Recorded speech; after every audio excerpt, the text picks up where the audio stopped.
Hey guys, my name is Rob and I get to be the pastor to the students here at Aloma Church. And I wanted to talk to you guys about something that is near and dear to my heart, and that is the idea of how do we pass our faith onto our kids. This is probably a question that I get asked more than any other one from parents, and it's probably the most important question that we actually can ask.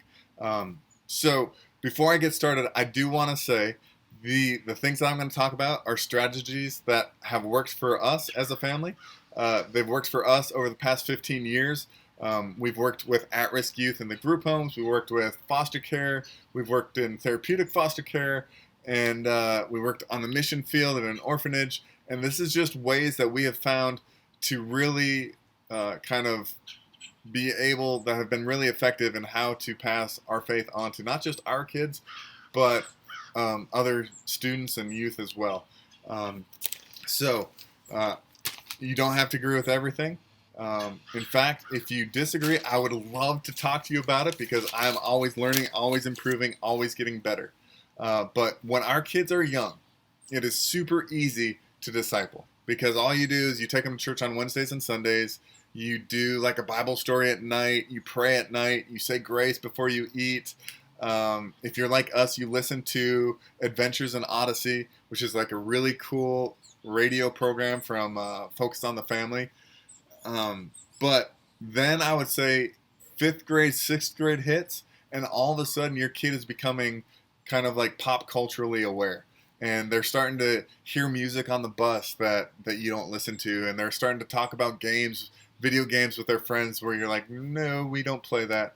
They're starting to say words where you're like, what does that mean? You know, a couple years ago, lit was huge. And for me in high school, lit meant something completely different than awesome. But for our kids, it meant awesome. So like things change and they start to hear things. And I remember when my daughter went into middle school, you know, we had her in a Christian bubble her whole life.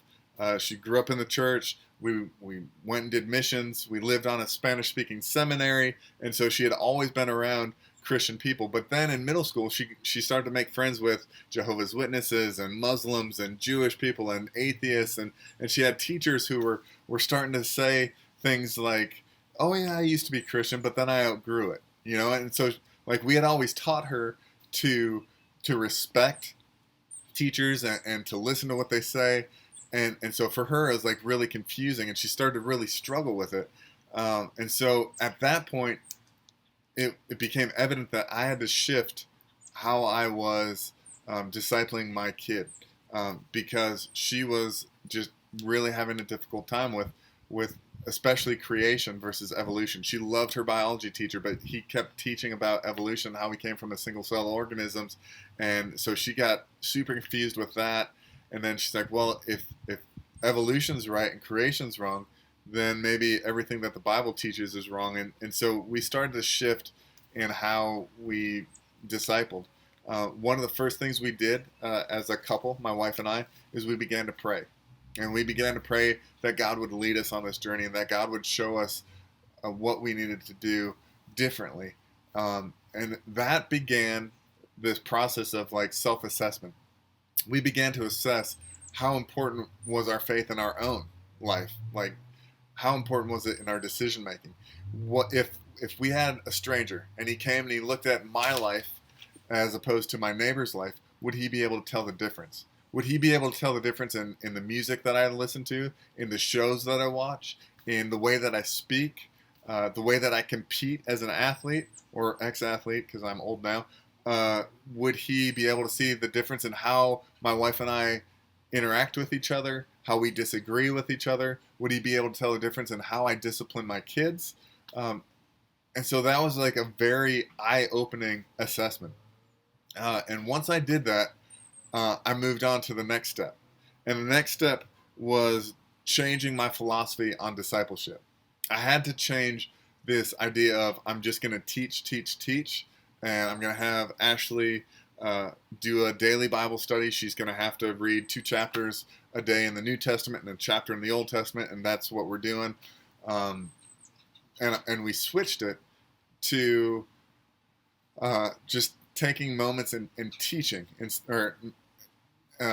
having her be able to catch our faith, not necessarily like we're teaching, just in a different way. We're not lecturing her. We're kind of teaching by example. And so one of the hard things for us was our family devotions were always at night, but then school hit and there was homework and different bedtimes and sports and all that other stuff. And so all of a sudden we're having to do uh, different times and different things for discipleship. And my wife and I were like, it's becoming a chore. It's just the kids aren't enjoying it. We're getting frustrated and we start yelling. And that's never a good thing when you're trying to talk about God who loves us, right? And so what we did is we said, you know what? It's going to be caught and not taught. And so in the mornings, we used to do our Bible study privately. But now we're reading in front of our kids, and they're seeing it. And they know, hey, don't talk to me during this time. I'm spending time with the Lord. But, and then on the way to school, it's a special time because I'll say, hey, do you guys know what I read in the Bible this morning? They'll be like, what? And I'll tell them, well, it says this. How do you guys think I should, how does that apply to my life? What are some things that I'm going to do with this? And it's really interesting to see how their minds work and just kind of how wise they are even at a young age.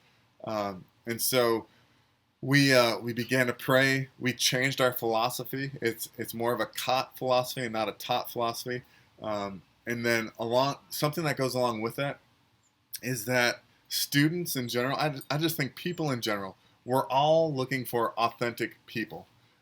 If what I say and what I do on Sunday doesn't match up with who I am on Monday through Saturday, then my kids are going to be able to sniff that out. I have to make sure that the words that I profess on Sunday are the same words that my actions are professing Monday through Saturday. And so I have to allow God's word to become alive in my life in order for it to become alive in my kids' life. I can't pass on to my kids something that I don't have. If my faith isn't a faith that changes how I live, it's not a faith that impacts how I perceive things and certain actions that I do, then it's not a faith worth passing on to my kids. Because the last thing that the world needs is more lukewarm Christians. Jesus said in Revelations that he'd rather you pick one or the other. And lukewarm Christian, he just spits out of his mouth because you're good for nothing, So that's what I would do. And then prayer. The last thing is prayer. The first thing is prayer, and the last thing is prayer. Prayer is so important in our daily life. And the reason I say that is because we want to pray as a family, but not just for big things, right? Not just for healings of illnesses or anything like that. But my kids and I, we pray for my keys all the time. Dear God, please help me find my keys because I got to get my kids to school on time, and I have no clue where I left them. Dear God, help me find my wallet because I want to eat lunch today. Dear God, why did you allow me to have so many concussions? Because I forget everything. But the cool thing is this. You'll be praying about stuff and then you'll forget that you've prayed about it. And then God will answer that prayer and your kids will be like, oh my gosh, Dad, God just answered this prayer. It's so cool, so amazing. And it's really cool to see those things that God answers and how your kids react to it. It's an amazing thing to be able to see. And when they see that God answers small prayers like help me find my keys, then they understand that God is a personal God who cares not just about the big things in your life, but he is such a personal God. He cares that you get to school on time. He cares that you find your keys. He cares that you find the right present for Mom. And so guys, those are some things that we can do to pass on our faith. I would say the most important thing that we can do is be authentic. Be authentic with our kids, but also be vulnerable. Be vulnerable with our kids in the sense that we don't have to have all the answers. There are times where I make such huge mistakes that I have to go to my kids and say, you guys, you know what? I was wrong. I should not have done this, and I'm sorry. And the thing is, that's modeling a part of our faith. Because if you look in the Bible, through all the patriarchs and all of the New Testament heroes, God uses screwed up people. My favorite guy in the Old Testament is David. Because David is described as a man after God's own heart, but he screws up all the time. He screwed up taking a census. He screwed up with Bathsheba. He did all these things, and yet God still loved him enough to call him a man after his own heart, and he blessed him, and he allowed him to see things and do things that are just amazing.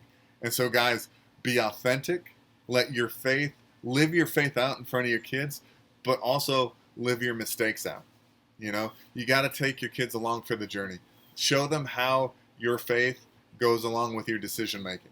Show them how your faith impacts how you live your daily life, the things that you watch, the things that you listen to, how you parent. And then when you make a mistake, own up to it. It's easy and it's freeing. And the cool thing is, your kids will love you and respect you so much more. So I'm praying for you guys. I love you. If you need anything, my email is rjgunkelman@alomachurch.org. Have a good one, guys.